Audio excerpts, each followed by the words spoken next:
Hello World Civilizations class, Mr. Lassiter with you, and today we're going to be talking about European conquest and colonization in the Americas. There's a lot of information in this video, so if you can't answer these video goal questions or define the vocabulary by the end, you may want to go back and re-watch it. We're going to spend the majority of this video talking about the Spanish, but we'll also pepper in the Portuguese, French, British, and Dutch as well. So keep in mind we want to find out who colonized the Americas and where they colonized, and this map has a shows you very distinctly where those places were. How did the Spanish conquistadors come to dominate the Aztec and Inca, and what were the consequences of colonization? So let's go ahead and get started.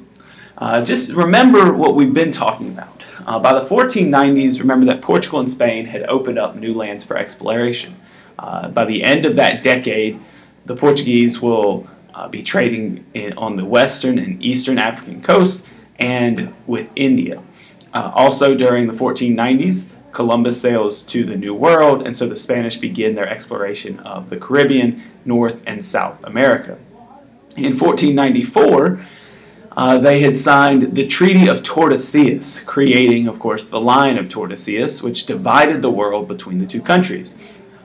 Everything to the west of the line, quote-unquote, belonged to the Spanish, whereas everything east of the line, including Brazil, quote-unquote, belonged to the Portuguese, although there were already people there. Keep in mind that this does not stop the British and the French and the Dutch from exploring and colonizing parts of North America and even the Indian Ocean, but we will get to that later. So let's get to the Spanish. The Spanish go and conquer the New World, and the people who do so we call conquistadors. Basically, they're responsible for defeating the most powerful civilizations in the Americas, whether it was the Arawak and Carib civilizations of the Caribbean islands, or the Aztec Empire in Mexico, or the Inca in South America. These conquistadors basically were searching for gold and glory, and then of course they said they wanted to convert natives to Christianity, though sometimes it was brutal. So the guy you see pictured there to your left is Hernan Cortez, and he defeated the Aztec civilization.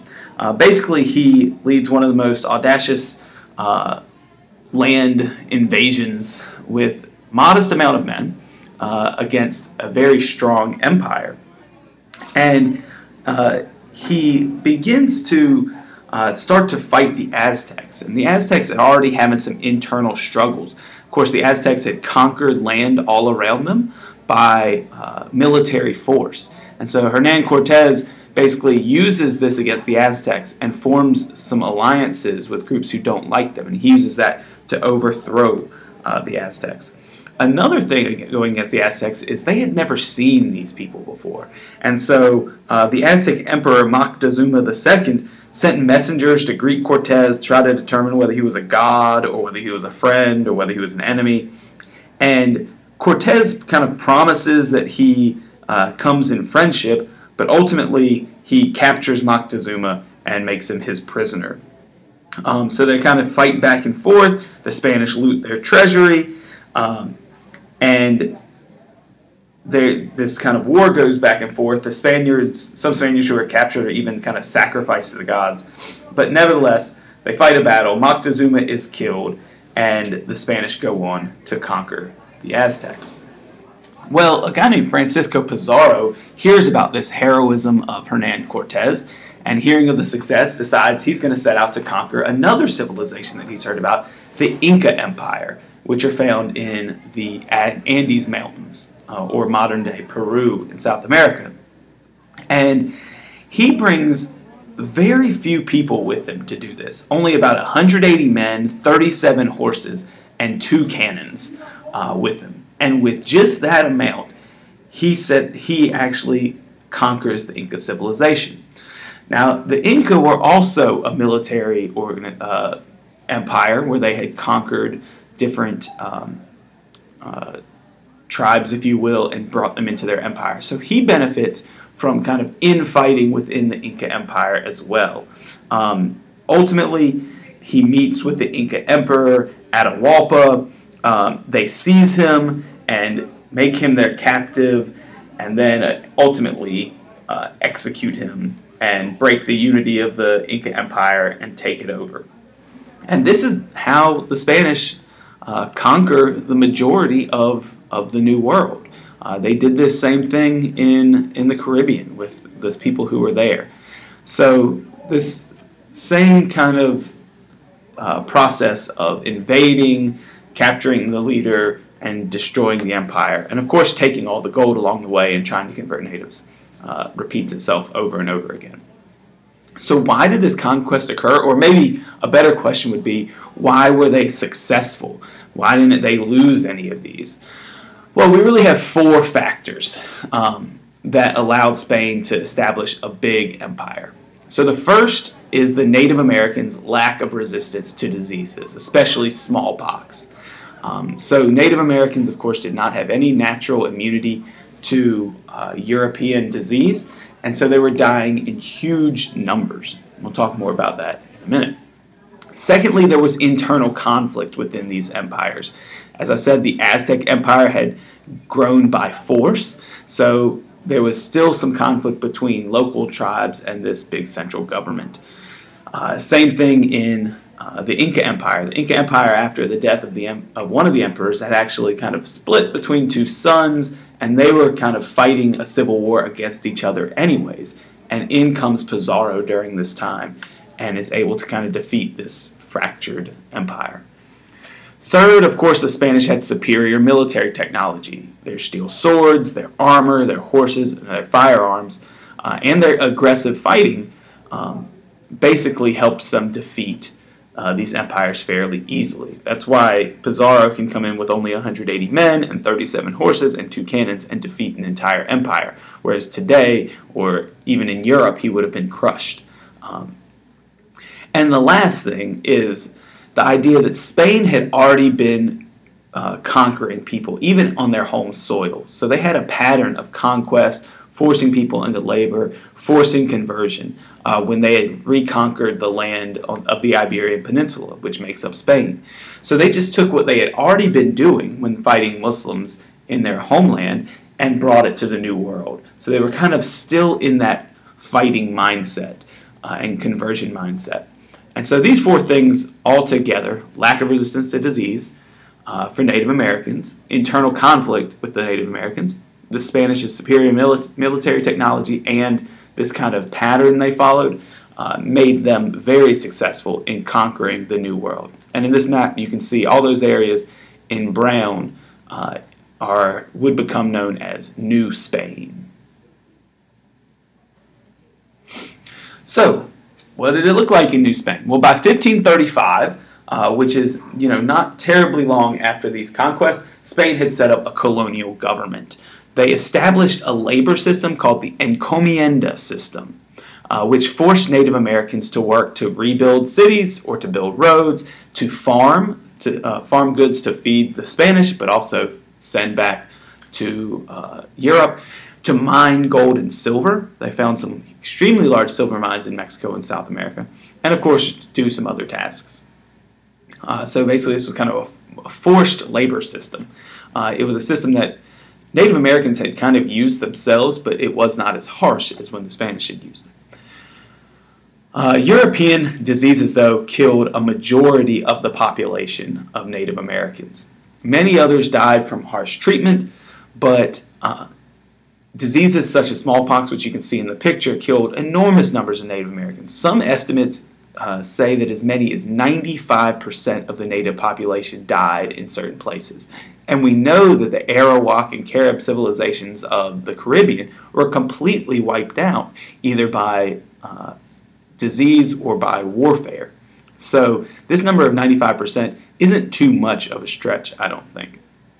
Of course, other Native Americans, seeing people dying all around them and seeing these new conquering people, they convert to Christianity, particularly Catholicism, at the urging of the Spanish, some in forced conversions. So the Spanish set up these colonies, and it's going to basically create a new economy. keep in mind that now the entire world is connected. Europe is trading with Asia much more, India, the Spice Islands, and China. Now they're trading goods that are coming from the Americas with Europe. So we have kind of an entire world connected. And the Spanish especially were hungry to gobble up all the gold and silver which they found in abundance in the New World. Particularly, silver deposits in Mexico and Peru eventually caused worldwide inflation because money just is so abundant that we see the price of goods go up much faster than wages go up around the world. So that causes a lot of issues, but we're not going to go into them all. Also, the colonists established large plantations to raise sugar, cotton, livestock, and other products, and they could send them back to Europe. Sugar cane is going to be really the big product that causes a growth of slavery in the New World.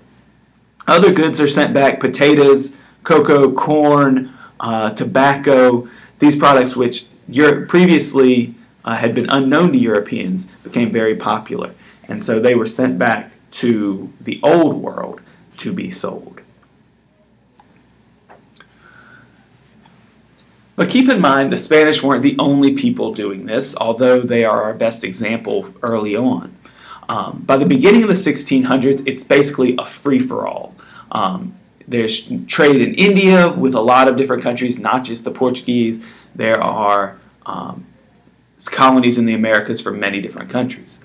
So the Spanish claimed the Philippines years after this guy you see pictured to your right, Ferdinand Magellan, landed there. And so they begin trading across the Pacific Ocean, which brings them into conflict a little bit with the Portuguese. Ferdinand Magellan, by the way, and you'll see on a map on the next page, was the first to completely circumnavigate or sail completely around the world. And we'll look at his path here in just a second. But also, by the beginning of the 1600s, the British had been setting up trading posts in India, and they had colonies in North America and the Caribbean as well.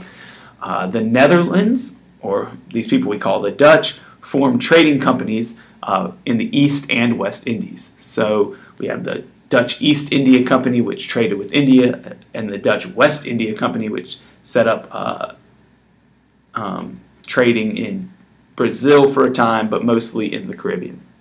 And let's not forget the French. The French also colonized areas of Canada, or Quebec, and Louisiana, named for their King Louis. And he had some number after his name, but I don't remember which one. So this is the voyage of Ferdinand Magellan I was talking about. He leaves Spain in 1519 and sails westward. And he sails around South America, across the Pacific Ocean, to the Philippines. In the Spice Islands, he actually dies a couple years into this journey. So he doesn't make it all the way around, but since he led this journey, he's usually credited as the first person to circumnavigate or sail around the world.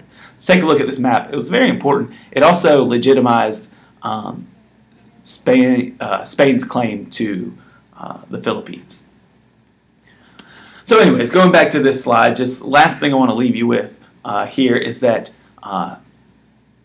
we see Spain setting up a colony in the New World. We know that the Portuguese are trading in Brazil and Africa and India, but those aren't the only two countries. And it's going to get really messy as more and more countries join this age of exploration and age of colonization. It's going to lead to wars, both in Europe and in the conquered lands, and it's going to lead to a brand new global economy. So these are our video goals. Make sure that you can answer the questions. If not, please go back and watch this video again. Take a look at our map and see if you can identify, without looking at the key, maybe what region was conquered by which country. That's it. Vocabulary today. Make sure that you get that in your digital notebook. Have a wonderful day.